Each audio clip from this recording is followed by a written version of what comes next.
I was talking at this lunch about the movie Finding Vivian Maier. Jessica, I'm sure, has talked to you about this woman who was a nanny who for 40 or 50 years took photos, and she sent around, I guess, to a number of galleries, not that many, maybe a dozen in her lifetime, and no one ever accepted her photos. Then she dies. She's found.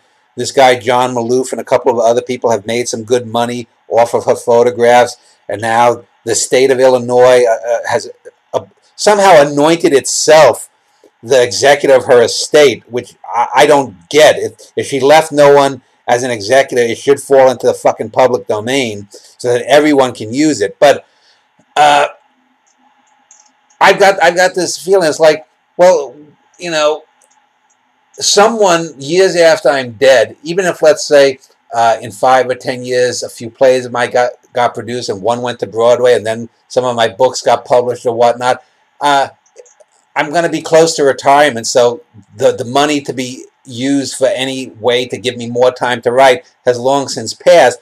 But, you know, why should someone in 40 or 50 years from now, after I'm dead, take my plays and have a Broadway hit and make money off of it? I mean, and it's not the money thing so much, but that to just exploit things to such a degree. Why is Vivian Maier's photographs only in galleries now?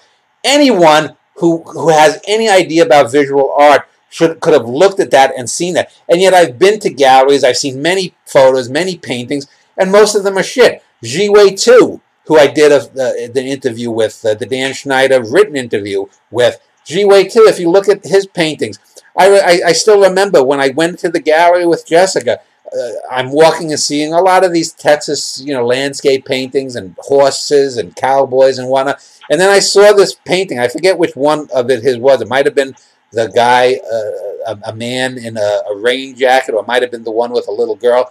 And I remember it was like a Hollywood movie. Zoom.